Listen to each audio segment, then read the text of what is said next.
Hey everyone, welcome back to my channel. So जैसा कि आप जानते हैं, हम कर रहे थे वेस्टर्न पॉलिटिकल थॉट्स की सीरीज़, जिसमें हमने अब तक प्लेटो, लॉक, हॉब्स और मैकियावेली एंड रूसो की थियोरी कंप्लीट कर ली है। सो आज हम करने वाले हैं John Stuart Mill. John Stuart Mill की थियोरी मैं आपसे डिस्कस करूंगी। अगर आपने मेरी प्रीवियस वीडियोस नहीं देखी है, सो वेस्टर्न पॉलिटिकल थिंकर की प्लेलिस्ट मैंने अपने चैनल पे बनाई हुई है, आप वहाँ से विजिट करके देख सकते हो। सो फ्रेंड्स, अब हम करते हैं अपनी वीडियो को स्टार्ट। चलिए फ्रेंड्स, अब हम कंटेंट्स जान लेते हैं क्या क्या आज हम पढ़ने वाले हैं। Life history of Mill, JS Mill on liberty, criticism of Mill's theory of liberty, views on women's right. ठीक है, ये सारी चीज़ें आज हम कवर करने वाले हैं। सबसे पहले अब हम बात करेंगे लाइफ हिस्ट्री ऑफ जेएस मिल।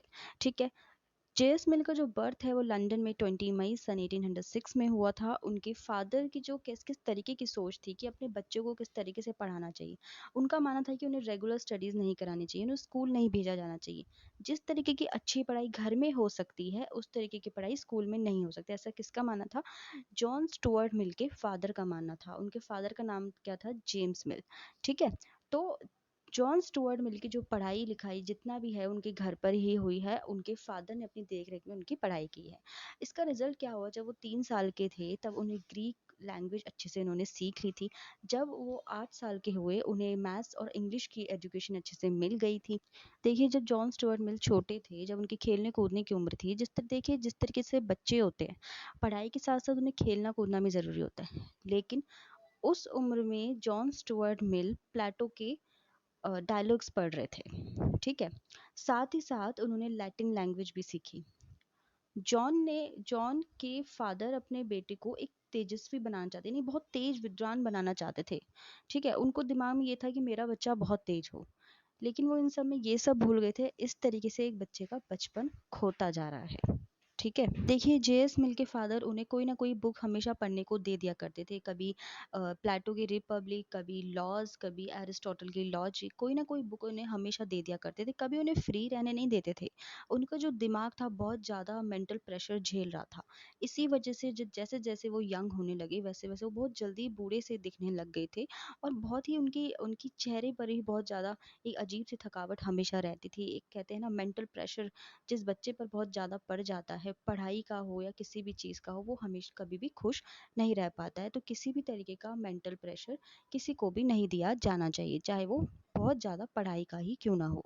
ठीक है, अब ये सब देख के जेएस मिल के फादर ने उन्हें फ्रांस भेजा। वहाँ वो जेरेमी बेंथम के भाई सर सैमुअल बेंथम के पास रहे। ठीक है, फ्रांस में उन्होंने काफ़ी नेचुरल ब्यूटी भी देखी। वहाँ वो माउंटेन्स में रहते थे और नदी में, इधर नदी के आसपास घूमा करते थे और बहुत अच्छी लाइफ वो धीरे धीरे जीना शुरू कर चुके थे। ठीक है, चलिए अब हम इनकी बुक्स देख लेते हैं। सबसे पहले है system of logic, the principle of political economy, on liberty. On liberty इनकी जो बहुत इंपॉर्टेंट बुक है। कॉन्सिडरेशन रिप्रेजेंटेटिव गवर्नमेंट, ये भी इंपॉर्टेंट है। यूटिलिटेरियनिज्म, ये भी इंपॉर्टेंट है। Thoughts on parliamentary reforms, the subjection of women, ये भी बहुत इंपॉर्टेंट है। Autobiography, essays on religion. ठीक है, नेक्स्ट है जेस मिल ऑन लिबर्टी। अब हम देखेंगे सबसे इम्पॉर्टेंट उनके थॉट्स लिबर्टी को लेके। उनकी जो सबसे इम्पॉर्टेंट बुक थी ऑन लिबर्टी 1859 में आई थी। राइट, ये जो बुक थी बहुत इम्पॉर्टेंट थी और ये इंग्लिश लैंग्वेज में लिखी गई थी। ठीक है, अब हम जानेंगे जेएस मिल लिबर्टी को किस तरीके से देखते थे। उनका मानना था लिबर्टी को दो तरीके से देखा जा सकता है। फर्स्ट इंडिविजुअल, सेकंड सोशल, यानी एक व्यक्तिगत तरीके से, दूसरे समाज के तरीके से। देखिए किस तरीके से, एक इंडिविजुअल व्यक्ति को पूरा पूरा अधिकार होता है, पूरा पूरा उन्हें राइट होता है कि वो अपने काम अपनी मर्जी से करे, जिसमें किसी का भी इंटरफेरेंस ना हो। ठीक है, लेकिन इसमें एक चीज़ वो कहते हैं कि वो किसी दूसरे की लिबर्टी को नहीं छीनेंगे। ठीक है, नेक्स्ट वो सोसाइटी की नज़रों से जब देखते हैं तो वो उनका क्या मानना है कि कई लोग हमारी सोसाइटी में ऐसे होते हैं जो बहुत तेज होते हैं। कुछ लोग आर्ट में बहुत तेज होते हैं, कुछ लोग कल्चरल एक्टिविटीज़ में तेज होते हैं और कुछ लोग साइंस में तेज होते हैं। ऐसे कई लोग हैं जो बहुत अलग अलग उनमें टैलेंट होते हैं।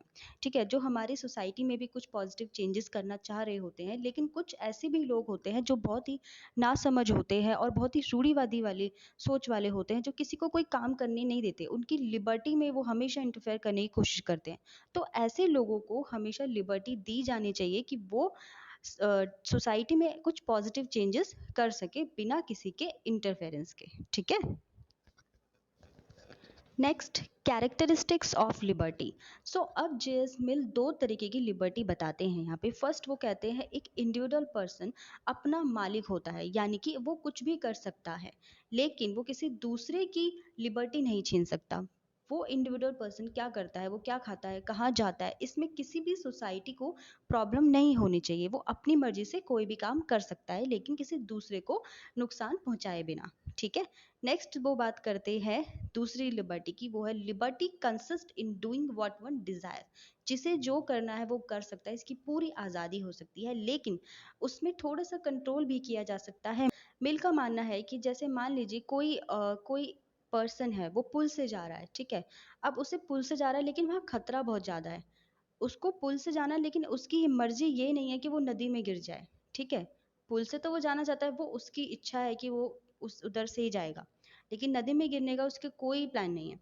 ठीक है।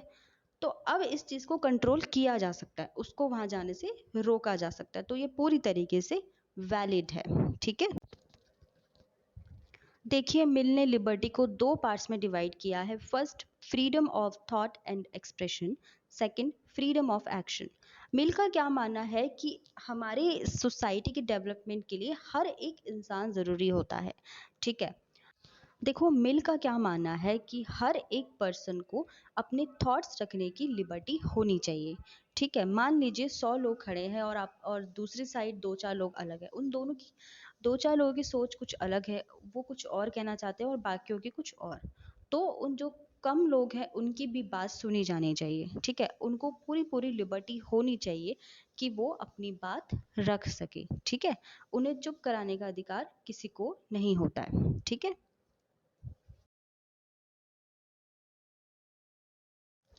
इसको एक एग्जाम्पल से समझते हैं, जैसे कि पॉलिटिकल पार्टीज।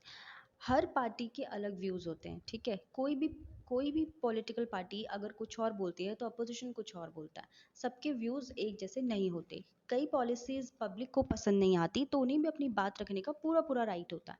वो प्रोटेस्ट करते हैं और कई चीजें करते हैं। ठीक है। तो इस तरीके की लिबर्टी सबको होनी चाहिए कि वो अपनी बात अच्छे से रख सकें। ठीक है। नेक्स्ट है फ्रीडम ऑफ एक्शन।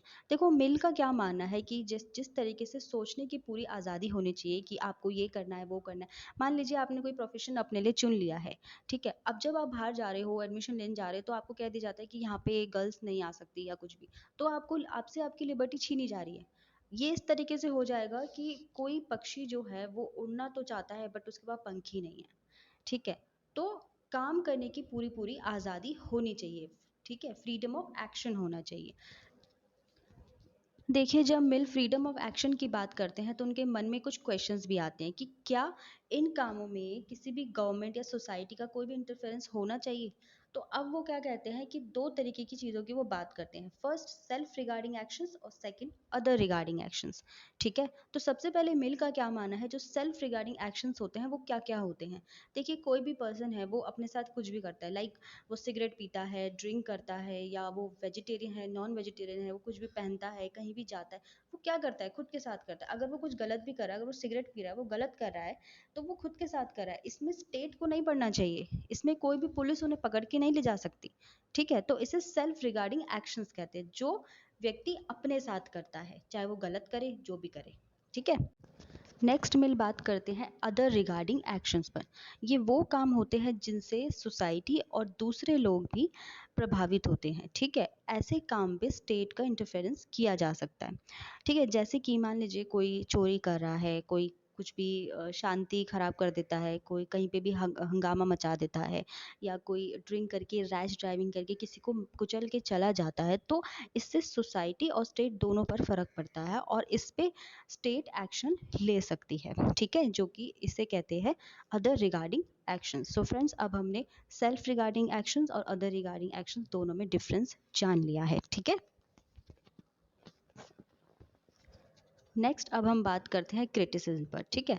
देखिए, सबसे पहले प्रोफेसर बार्कर ने क्या कहा है कि जो मिल की जो थियरी ऑफ लिबर्टी है वो पूरी तरीके से नेगेटिव है और पूरी तरीके से खोखली है। ठीक है। इसमें किसी भी तरीके की एक पॉजिटिविटी नज़र नहीं आती है। ठीक है। देखिए, मिल ने लिबर्टी की तो बात की है लेकिन वो इक्वालिटी की कहीं पर भी बात करते नज़र नहीं आते हैं। ठीक है। देखिए, उनका क्रिटिसिज़्म इस तरीके से भी किया जाता है, जैसे कि मिल का क्या मानना है कि सेल्फ रिगार्डिंग एक्शंस और अदर रिगार्डिंग एक्शंस की जब वो बात करते हैं, सेल्फ रिगार्डिंग एक्शंस में मान लीजिए कोई ड्रिंक कर रहा है, तो वो कहते हैं कि ठीक है, वो ड्रिंक कर सकते हैं, वो सेल्फ रिगार्डिंग एक्शन है क्योंकि वो सोसाइटी को नुकसान नहीं पहुँचा रहे हैं। पर क्या ये सही है? क्या ड्रिंक करना सही है? मान लीजिए वो ड्रिंक कर रहे हैं अपने घर में, वो हुड़दंग मचा रहे हैं, किसी को मार रहे हैं, पीट रहे हैं, अपने वाइफ़ को, बच्चों को, तो ये चीज़ें भी तो गलत हैं। भले ही वो सेल्फ रिगार्डिंग एक्शंस हैं, लेकिन वो पूरी तरीके से गलत है। तो क्रिटिक्स का मानना है कि ये बहुत ही यूज़लेस वो बात कर रहे हैं कि इस तरीके के एक्शंस को वो सेल्फ रिगार्डिंग एक्शंस में जोड़ रहे हैं कि ड्रिंक करना, स्मोक करना ये सब वैलिड है। ठीक है? देखिए फ्रेंड्स, अब हम मिल के व्यूज़ जान लेते हैं वीमेन राइट्स को लेकर उनका क्या मानना है। देखो, इंग्लैंड में उस समय, मिल के समय में बहुत ज़्यादा वीमेन्स की हालत बुरी थी। वहाँ पे उन्हें ना पढ़ने दिया जाता था, ना उन्हें पार्लियामेंट का मेंबर बनाया जाता था, ना उन्हें कोई राइट दिया जाता था, इवन उन्हें वोट देने तक का राइट नहीं था। ठीक है? इसलिए उन्होंने एक बुक भी पब्लिश की, उन्होंने लिखी थी 1869 में जो आई थी, द सब्जेक्शन ऑफ वीमेन।